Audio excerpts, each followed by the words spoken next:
పక్కది ఇస్తారు మేడం. మనము ఇది దీనికి ఎక్కువ డిమాండ్ ఉంది మేడం మన దగ్గర. ఈసారి ఏంటంటే ఎల్నీలో ఇది ఇవ్వమని కూడా మనం అడిగినాం మేడం. ఒక 300 acres ఇవ్వండి అని అడిగినాం జిల్లాకి. కానీ మనకు ఫస్ట్ టార్గెట్లో ఓన్లీ 50 acres ఇచ్చింది మేడం. మెదక్ జిల్లా కౌడిపల్లి మండల కేంద్రంలోని రైతు మహిపాల్ రెడ్డి వ్యవసాయ క్షేత్రంలో సోమవారం తేనెటీగల పెంపకం, పుట్టగొడుగుల సాగుపై రైతులకు ప్రత్యేక అవగాహన సదస్సు నిర్వహించారు. ఈ కార్యక్రమానికి జిల్లా కలెక్టర్ ప్రతిమా సింగ్ ముఖ్య అతిథిగా హాజరై రైతులు, మహిళలు, యువతను ఉద్దేశించి మాట్లాడారు. ఉద్యానవన మరియు పట్టు పరిశ్రమ శాఖల ఆధ్వర్యంలో నిర్వహిస్తున్న ఈ శిక్షణ కార్యక్రమాల ద్వారా గ్రామీణ ప్రాంతాల్లో ఉపాధి అవకాశాలు పెరుగుతాయని కలెక్టర్ తెలిపారు.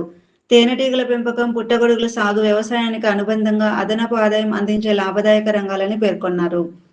ప్రభుత్వం అందిస్తున్న సబ్సిడీలు, శాస్త్రీయ శిక్షణను సద్వినియోగం చేసుకుని రైతులు, నిరుద్యోగ యువత, మహిళలు స్వయం ఉపాధి యూనిట్లు ఏర్పాటు చేసుకోవాలని సూచించారు. మార్కెట్లో తేనె, పుట్టగొడుగులకు రోజు రోజుకు డిమాండ్ పెరుగుతున్నందున ఈ అవకాశాన్ని అందిపుచ్చుకోవాలని పిలుపునిచ్చారు.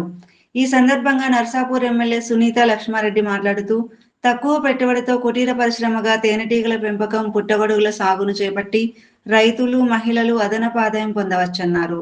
ఉద్యానవన, పట్టు పరిశ్రమ శాఖలు అందిస్తున్న సబ్సిడీలు, శిక్షణ కార్యక్రమాలను వినియోగించుకొని ఆర్థికంగా ఎదగాలని సూచించారు. ఈ కార్యక్రమంలో ఉద్యానవన పట్టు పరిశ్రమ అధికారి ప్రతాప్ సింగ్, డిఆర్డిఓ శ్రీనివాసరావు, ప్రజా ప్రతినిధులు, అధికారులు, రైతులు, మహిళలు పెద్ద సంఖ్యలో పాల్గొన్నారు. కాకపోతే చిన్న మొత్తంలో చేశారు మేడం. అంటే సక్సెస్ అవుతుందో కాదు అని చెప్పేసి మీరు నడిపించారా? అది అయిన తర్వాత అని తీసుకోలేము మేము, ఇంకా మాకు ట్రైనింగ్ లేదు కాబట్టి. అంటే వీళ్ళు ఓన్లీ క్రాస్ పాలినేషన్ కోసమే మహారాష్ట్ర నుంచి తెచ్చుకున్నారు మేడం వీళ్ళు. అచ్చా, హనీ అది వ్యాక్స్ అది కూడా తీయలేదు.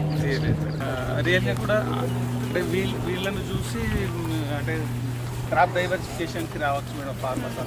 రైతులకు సంబంధించి మరి ఈ పంటల మార్పిడి పైన ఒక అవగాహన కల్పించాలని చెప్పేసి డైరెక్ట్ గా ఫీల్డ్ లోకి వచ్చి మరి ఒక సంపూర్ణ సహకారంతో ఈరోజు 3 డిపార్ట్మెంట్లను కోఆర్డినేట్ చేసి హార్టికల్చర్, మరి అదేవిధంగా డిఆర్డిఓ, మరి అదేవిధంగా మన అగ్రికల్చర్ డిపార్ట్మెంట్ కి సంబంధించి కోఆర్డినేషన్ లో మీటింగ్ పెట్టి ప్రత్యక్షంగా వీడికి తీసుకొని వచ్చినటువంటి జిల్లా కలెక్టర్ గారు మనస్ఫూర్తిగా అభినందనలు తెలియజేస్తాను. ఎందుకంటే ఇటువంటి చేయడం వల్ల రైతులకు మనం కొంతమంది అనుకుంటుండొచ్చు, కానీ వీరు ఇంకా ఎంతో మందికి స్ఫూర్తిదాయకంగా మారడానికి అవకాశం ఉంది. ఫర్ ఎగ్జాంపుల్ మన పీడియా చెప్పిన ఇబ్రాహింపూర్ సర్పంచ్ గారు రైతు, ఆదర్శ రైతు, మరి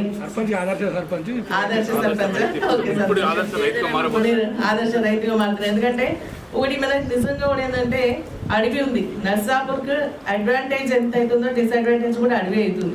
మనం ప్రకృతి బాగుండాలనుకుంటాం, కానీ చుట్టూ అడవి ఉంది, చాలా సంతోషపడ్డాం. తర్వాత ఇప్పుడు ఏమైతుందంటే కోతుల పెడతాం వల్ల మనం ఉట్టి వరికే పోతున్నాం. మళ్ళీ డిఏఓ గారు చెప్పడం జరిగింది ఏమని 3,58,000 ఎకరాలు మనం పండిస్తే దాంట్లో కేవలం 3,12,000 రూపాయలు వరి వేసుకుంటున్నాము అంటున్నారు. ఇంకా వాస్తవంగా మరి ఎందుకు వస్తుంది ఇది బాధ అంటే కోతుల బెడద. కోతులు ఏదైనా సరే పంట కూరగాయలు మనకు అటు శివంపేట, నర్సాపూర్, మన అదేవిధంగా నాగిరెడ్డి కూడా, జిల్లాలు అని హార్టికల్చర్ హబ్గా డిక్లేర్ చేసినప్పుడు కూరగాయల విత్తనాలు ఫ్రీ ఇచ్చింది. రైతులు కూరగాయలు పండించింది, మొక్కజొన్నలు పండిస్తున్నాయి.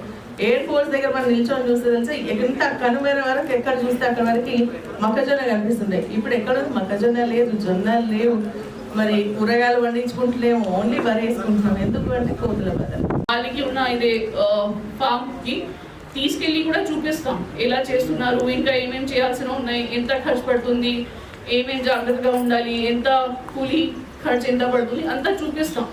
అప్పుడే మీరు ఇది కూడా చేయడానికి రెడీ ఉంటారు. సో తేనెటీగలతో పాటు మష్రూమ్ కల్టివేషన్ కూడా మళ్ళీ ఒకసారి ట్రైనింగ్ పెడతాం. కేవీకేలో కూడా అరేంజ్ చేస్తాం. మనం ఎవరైనా రైతులు ముందుకే వస్తే, మహిళలు ముందుకే వస్తే మీకు ఎస్హెచ్జి లోన్తో పాటు కలిపి కూడా ఈ యాక్టివిటీ మీరు ఇంట్లో చేసుకోవచ్చు. సో మనకి ఉన్న రెగ్యులర్ యాక్టివిటీ కిరాణా షాప్ కానీ, టైలరింగ్ కానీ, అది కాకుండా ఇది కూడా ఒకటే మీకు చెప్తున్నాం ఈ వేదిక నుంచి. మీరు ఇటు సైడ్ కూడా ఆలోచిస్తే మీకు ఎక్కువ ఆదాయం రావడానికి అవకాశం ఉంది. సో దట్ మనకు ఉన్న రైతులకి ఇప్పుడే మనం ఏదైనా కూరగాయల పంటల గురించి మాట్లాడుతున్నాము, వేరే పంటల గురించి మాట్లాడుతున్నాము. సో మీకు కూడా కోతుల సమస్య రాకుండా చూసుకుంటాం. మనం కొద్దిగా టైం పడుతుంది, కానీ ప్లాన్ ఆఫ్ యాక్షన్ మనం తయారు చేస్తున్నాము. దీనికి కూడా తొందరగానే మనం మొదలు పెడతాము.